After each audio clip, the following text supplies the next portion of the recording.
पिछले 3 महीने में सेंसेक्स और निफ्टी ने 15% रिटर्न दिया। वहीं इक्विटी म्यूचुअल फंड भी उम्मीद से बेहतर परफॉर्म कर रहे हैं। निवेश के लिहाज से सेंटिमेंट पॉजिटिव बना हुआ है, यानी जोरदार कमाई के अच्छे दिन साफ दिखाई दे रहे हैं। और इसीलिए योर मनी भी आपको इस मौके का फायदा उठाने की न सिर्फ सलाह देता है, बल्कि किस तरह आप ऐसे बाजार में निवेश की स्ट्रैटेजी अपनाएं, इसका रोड मैप भी देता है। नमस्कार, मैं हूं कविता थपलियाल और आज मेरे साथ एडलवाइस फाइनेंशियल प्लानिंग की चीफ फाइनेंशियल प्लानर शैलेश मुल्तानी। आपका स्वागत है शैलेश। आगे बढ़ने से पहले देख लेते हैं आज योर मनी में क्या है खास।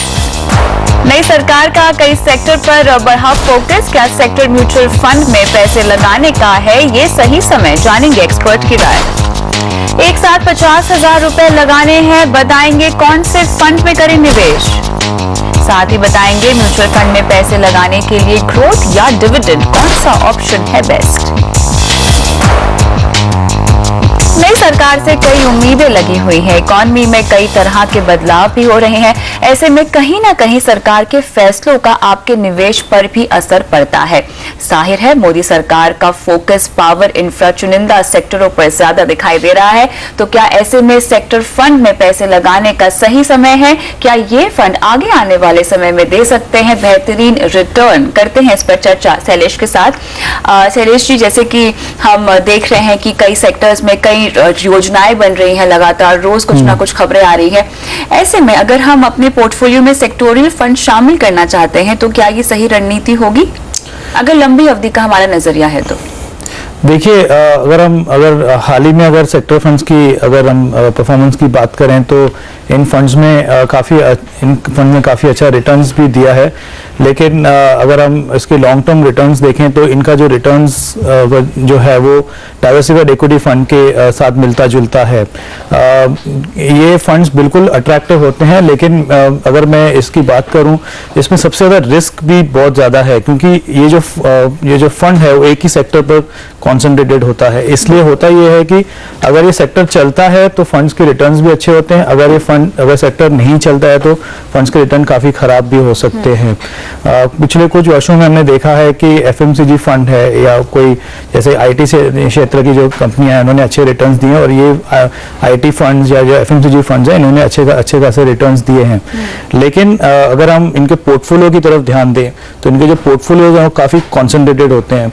आमतौर पर देखा जाता है कि 15 से 20 स्टॉक ही इस सेक्टर फंड में होते हैं, और डाइवर्सिफाइड इक्विटी फंड से कंपेयर करें तो उसमें कुल मिला के 30 या 40 स्टॉक तो होते ही हैं। तो इससे ये जो फंड्स हैं इनके जो रिटर्न्स है वो काफ़ी वॉलेटाइल हो जाते हैं। इसके अलावा हमने ये भी देखा है कि कई फंड्स ने 25 से 40% तक का एक्सपोजर एक ही स्टॉक पे लिया है। तो इन फंड्स की जो परफॉर्मेंस है वो एक या दो स्टॉक के परफॉर्मेंस पे निर्भर करती है। तो इसलिए मेरी सलाह यही रहेगी निवेशकों से कि अगर वो सेक्टर को समझते हैं और सेक्टर फंड में निवेश करने के लिए उनको जो एंट्री है और एग्जिट वो बहुत सही मायने में इनको एकदम बिल्कुल टाइम करना होगा। अगर ये कर पाते हैं तो इस फंड में निवेश करें, अगर ये नहीं कर पाते हैं तो मेरी राय यही रहेगी कि डाइवर्सिफाइड इक्विटी फंड में रहें। बिल्कुल, आपने कहा यहाँ पे सेक्टर की समझ होना बहुत ही ज्यादा जरूरी है।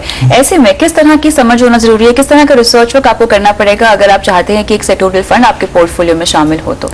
देखिए, हर कोई सेक्टर जो है वो एक साइकिल में मूव होता है। तो अगर कोई सेक्टर, जैसे कि अगर आप आईटी फंड में निवेश करना चाहते हैं तो आपको ये समझना होगा कि किस हालात में आईटी जो कंपनियां जो हैं उनको अच्छा प्रॉफिट होगा, कौन से हालात में उनको नुकसान हो सकता है। अगर तो आपको ये फॉरेन एक्सचेंज मार्केट की उनका जो वर्किंग स्टाइल है, उनका जो बिजनेस मॉडल है, उस पर भी आपको नजर रखना होगा।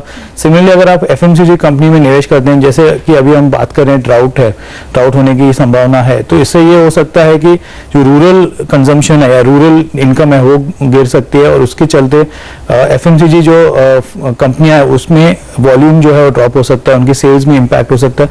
तो इसके चलते इन कंपनियों के अर्निंग्स पे इम्पैक्ट आएगा और एफएमसीजी फंड्स के ऊपर काफ़ी दबाव हो सकता है। तो मेरी राय यही रहेगी कि अगर इनको सेक्टर समझ में आता है तो निवेश करें, और अगर निवेश करना भी चाहते हैं तो 5 या 10% ज्यादा का एक्सपोजर ना लें। यानी अगर ज्यादा रिस्क उठाने की क्षमता है आपकी, तभी ही आप इस तरह के फंड को अपने पोर्टफोलियो में शामिल करें। तो साफ तौर पे किसी भी नए निवेशक को तो आप सलाह नहीं देंगे सेक्टोरल फंड को अपने पोर्टफोलियो में शामिल करने की? नहीं, बिल्कुल नहीं। इनको चाहिए कि ये डाइवर्सिफाइड इक्विटी फंड में निवेश करें। अगर कोई सेक्टर अच्छा परफॉर्म करने वाला है या कर रहा है तो डाइवर्सिफाइड इक्विटी फंड भी उस सेक्टर में जरूर निवेश करेगा। आमतौर पर हमने देखा है कि 15 to 20% का एक्सपोजर उस सेक्टर में जरूर डाइवर्सिफाइड इक्विटी फंड लेता है। तो अगर ऐसे नहीं है कि बिल्कुल उसमें परफॉर्मेंस वो जो निवेशक है उससे बिल्कुल फायदा नहीं उठा पाएगा, डाइवर्सिफाइड इक्विटी फंड भी उस सेक्टर में निवेश करेगा। हालांकि एक्सपोजर थोड़ा कम ही रहेगा, लेकिन ऐसा है कि सेक्टर फंड अगर सेक्टर नहीं चला तो उसमें जो पैसा है वो बिल्कुल उसमें ग्रोथ नहीं होगी। डाइवर्सिफाइड इक्विटी फंड में ये है कि अगर सेक्टर अच्छा नहीं करा तो फंड मैनेजर उससे निकल के किसी अन्य सेक्टर में निवेश कर सकता है। यहाँ पे अगर मैं एलोकेशन की बात करूं तो कितना एलोकेशन आपको देना चाहिए सेक्टोरल फंड्स का अपने पोर्टफोलियो में? मेरे हिसाब से 10% से ज्यादा का एलोकेशन काफी रिस्की हो जाएगा, तो 10% तक ही आप इसको नियमित करें। फिलहाल की स्थिति को देखते हुए किन सेक्टर फंड्स में आपको लगता है कि हमें निवेश करना चाहिए? देखिए, अगर हम बात करें कि अभी जो नई सरकार आई है और उससे ये हमने उम्मीद भी रखी है कि हमारी इकोनॉमी अच्छा परफॉर्म करेगी, तो इकोनॉमी अगर परफॉर्म करती है अच्छा तो पहला उसमें जो इम्पैक्ट है वो या उससे बेनिफिट जो आएगा वो बैंकिंग सेक्टर को आएगा। उसके अलावा हमने ये भी सुना है कि नई गवर्नमेंट है वो इंफ्रास्ट्रक्चर सेक्टर में भी काफी निवेश करने वाली है। इससे इंफ्रास्ट्रक्चर रिलेटेड जितनी भी कंपनियां हैं उनको भी फायदा होगा। तो आगे चल के ऐसा लग रहा है कि बैंकिंग और इंफ्रास्ट्रक्चर जो फंड्स हैं उसमें हम अच्छा खासा रिटर्न्स देख सकते हैं। कोई खास फंड के नाम आप यहाँ पे सजेस्ट करना चाहेंगे हमारे दर्शकों को? अभी इसमें एक तो ये है कि जो फंड्स की जो चॉइस है वो भी काफी सीमित रहती है। तो मतलब इसमें सारे जो फंड्स हैं उनका जो परफॉर्मेंस है वो काफी मतलब कंसिस्टेंट नहीं रहा है, लेकिन कुछ फंड ऐसे हैं जैसे HDFC इंफ्रास्ट्रक्चर फंड है या वो निवेशक देख सकते हैं। मैं देख रहा था कि लास्ट 3 महीने का रिटर्न इस फंड का 50% के आसपास रहा है। अगर किसी को 5 साल तक के लिए निवेश करना है तो इस फंड में निवेश कर सकता है। चलिए, तो यहाँ पर अगर आपका नजरिया थोड़ा सा लंबा है या कम से कम 5 साल तक का है तो आप सेक्टोरल फंड अपने पोर्टफोलियो में शामिल कर सकते हैं। लेकिन जैसे कि यहाँ पे हमारे एक्सपर्ट ने भी बताया, आपको अच्छी खासी रिसर्च करनी होगी और साथ ही 10% से ज्यादा का एलोकेशन आप ना रखें अपने पोर्टफोलियो में सेक्टोरल फंड्स का। इसी के साथ वक्त है एक ब्रेक का। ब्रेक के बाद बताएंगे टैक्स बचत के लिए कहाँ लगाएं पैसा, PPF या ELSS में। जानने के लिए बने रहिए हमारे साथ।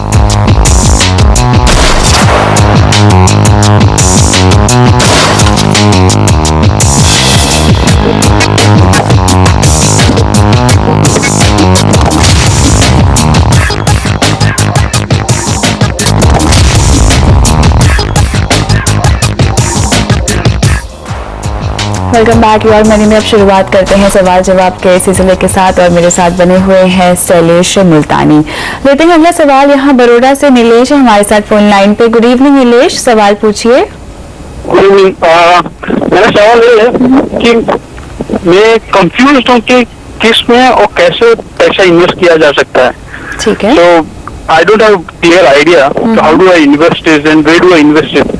So I need थोड़ा क्लियर आइडिया मिल जाए कि कहाँ पे और कैसे इन्वेस्ट कर सकते हैं। कुछ अपने बारे में आप बताएंगे, आप कहाँ काम करते हैं, आपकी उम्र क्या है, आपकी सालाना आय क्या है और आपके गोल्स क्या हैं?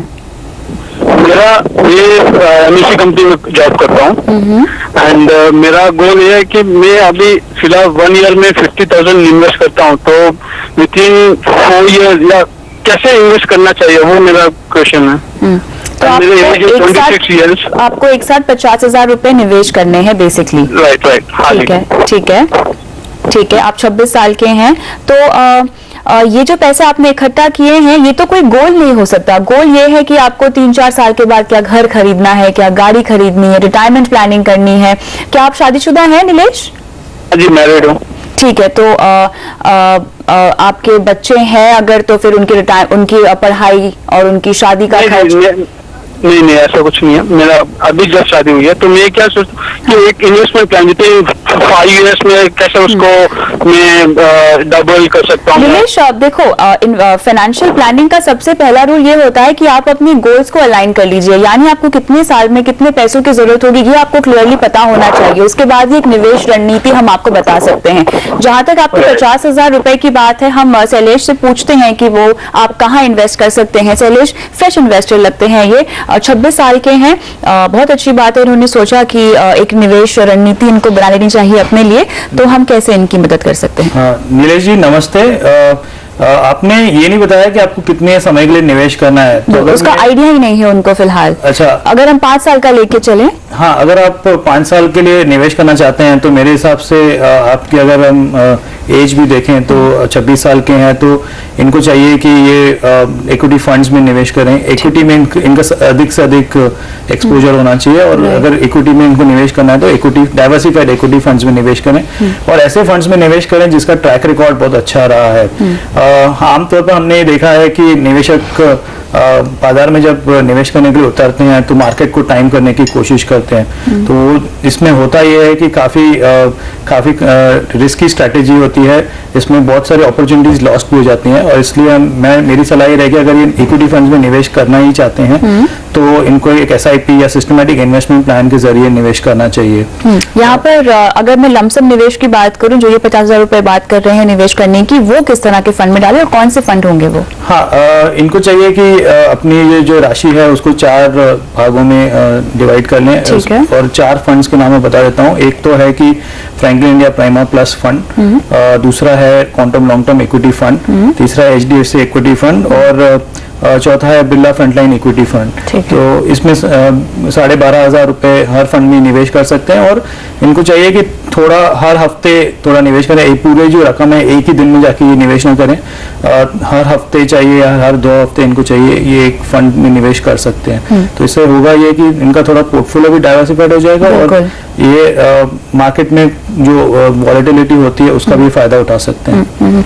चलिए, यहाँ पे निलेश आपको बता दिया गया है 50,000 रुपए जो आपके पास पड़े हुए हैं उनको आपको 4 भागों में डिवाइड करना है। 4 फंड्स के नाम आपको बता दिए हैं जहां आपको धीरे धीरे निवेश करना है, एक साथ आपको हर फंड में 12,500 रुपए नहीं डालने हैं। आपने सवाल तो यहाँ पर हमसे पूछा है इन्वेस्टमेंट को लेकर, लेकिन आपको बता दूं अगर आपने कोई इंश्योरेंस पोर्टफोलियो अपना नहीं बनाया है तो सबसे पहले अपने लिए एक टर्म प्लान ले लीजिए, और साथ ही एक फैमिली फ्लोटर भी आपको अपने लिए ले लेना चाहिए। ये सलाह आपको आज योर मनी से जा रही है।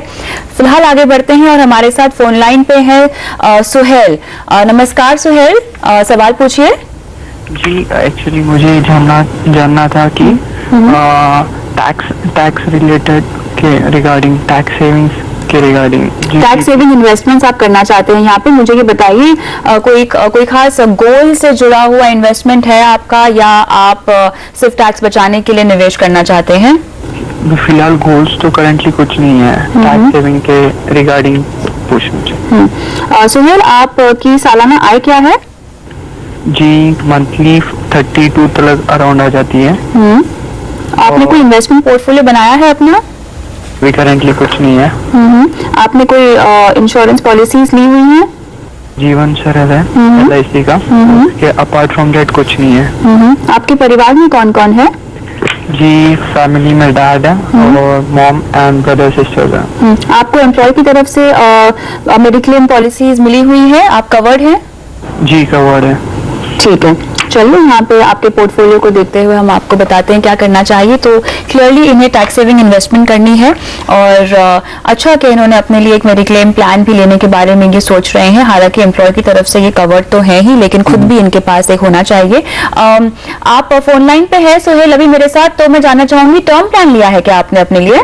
जी नहीं, आपने टर्म प्लान नहीं लिया है, तो मेरे ख्याल से टर्म प्लान भी लेने की जरूरत है शैलेश यहाँ पर। तो सबसे पहले इनको एक टर्म प्लान रिकमेंड करते हैं। ठीक है, अगर इनकी जो अभी एज देखी मैंने तो इसके हिसाब से इनको टर्म प्लान भी अच्छा खासा कवर मिल जाएगा और सस्ते में ही मिल जाएगा। इनको चाहिए कि ये HDFC की क्लिक टू प्रोटेक्ट एक ऑनलाइन पॉलिसी है, ये खरीद सकते हैं। और आमतौर पर हम देखते हैं कि आजकल 1 करोड़ तक का जो कवर है वो काफी मतलब शुरुआत में ले सकते हैं ये। इतना तो कवर हर एक को आजकल इनकी उम्र कम है तो मेरे ख्याल से प्रीमियम प्रीमियम भी ज्यादा भारी नहीं पड़ेगा इनकी हाँ जेब जी, पर। तो ये कंपनी की वेबसाइट पे चले जाएं, वहाँ पे प्रीमियम कैलकुलेटर होता है, वहाँ पे कुछ डिटेल्स डालने होंगे और उनको अपना प्रीमियम पता चल जाएगा, और उनको अगर ये ऑनलाइन लेना चाहें तो ऑनलाइन भी ले सकते हैं। इसके अलावा उन्होंने ये भी पूछा है कि इनको टैक्स प्लानिंग भी करनी है, तो इनको टैक्स कुछ पॉलिसीज या कुछ इन्वेस्टमेंट भी करना है। दो पॉपुलर इन्वेस्टमेंट तो यही है, एक तो है पीपीएफ और दूसरा है ELSS, equity link saving scheme. तो मेरी राय ये रहेगी कि ये इसमें भी अगेन अपना जो अमाउंट है उसको डिवाइड कर लें, दोनों में डाल सकते हैं। कुछ वो निवेश कर सकते हैं पीपीएफ में, कुछ वो ELSS में निवेश कर सकते हैं। इसके अलावा जो लाइफ इंश्योरेंस पे ये प्रीमियम भरेंगे वो भी 80C के अंडर उनको डिडक्शन अवेलेबल होगा। ठीक है। इन्होंने ये भी बताया कि इनको कंपनी की तरफ से मेडिक्लेम की सुविधा उपलब्ध है। इसके अलावा इनके पेरेंट्स को भी एक कवर लेना जरूरी है। बिल्कुल। तो अपोलो म्यूनिक की ऑप्टिमा रिस्टोर फैमिली फ्लोटर एक पॉलिसी है, वो ये ले सकते हैं। इनकी पेरेंट्स की एज मुझे पता नहीं है, लेकिन अगर ये 50 प्लस के आसपास हैं तो इनको 10 लाख का कवर अगर लेते हैं तो इसमें कम से कम 25 से 30 हजार का प्रीमियम इनको पे करना होगा। सोहेल, आप फोन लाइन पे हैं अभी हमारे साथ, तो शायद आपका घर भी खरीदने का कोई गोल है, उसके लिए आपको कितने पैसों की जरूरत पड़ेगी और कितने सालों में आप ये घर खरीदने की सोच रहे हैं? लगता है लाइन कट गई है, लेकिन जो उन्होंने सवाल पूछा है वो ये है कि इन्हें 25 लाख में घर खरीदना है और शायद ये अगले साल तक ये घर खरीदने की सोच रहे हैं। हाँ जी, इन्होंने ये बताया नहीं कि इन्होंने इस मकान खरीदने के लिए कितना पैसा ऑलरेडी जमा किया है। बिल्कुल। अगर हम ये पकड़ के चलें कि इनको पूरी रकम की ये लोन लेना होगा, तो शायद इनको इनकी जो इनकम प्रोफाइल है उसको देखते हुए शायद इनको इतना लोन ना भी मिले। अगर मिल भी जाता है तो इनकी जो EMI है वो 24,000 के आसपास आएगी, और इनकी अगर इनकम देखें तो उसको देखते हुए मुझे लगता है कि काफी स्ट्रेच हो जाएगा, शायद अनरियलिस्टिक भी हो सकता है। तो मेरे हिसाब से इनको थोड़ा वेट करना होगा, या तो फिर इनको अपना थोड़ा बजट कम भी करना होगा। चलिए, तो फिलहाल आप अपना घर खरीदने का प्लान होल्ड पर रख सकते हैं सोहेल, लेकिन जल्द से जल्द अपने लिए टर्म प्लान ले लीजिए जो है HDFC क्लिक टू प्रोटेक्ट का। उसके बाद आपको अपोलो म्यूनिक ऑप्टिमा रिस्टोर का हेल्थ प्लान भी रेकमेंड किया गया है, और साथ ही आप PPF और ELSS दोनों में चाहें तो अपने लिए इन्वेस्टमेंट शुरू कर सकते हैं। उम्मीद करते हैं कि आपको तमाम सवालों का जवाब मिल गया होगा, और फिलहाल वक्त है ब्रेक का। ब्रेक के बाद बताएंगे यहाँ पर हर महीने करना है निवेश तो RD या SIP, कहाँ मिलेगा अच्छा रिटर्न। बने रहिए हमारे साथ। Welcome back. योर मनी में हम दे रहे हैं आपके निवेश पर सटीक सलाह। मेरे साथ बने हुए हैं शैलेश मुल्तानी। देते हैं अगले दर्शक का सवाल। रत्ना सिंह हमारे साथ फोन लाइन पे। नमस्कार रत्ना जी, बताएं कहां से बोल रही हैं और क्या सवाल है आपका? First of all, thanks a lot for calling me and taking my question. Thank you so much for sending a question to us. सवाल क्या है आपका?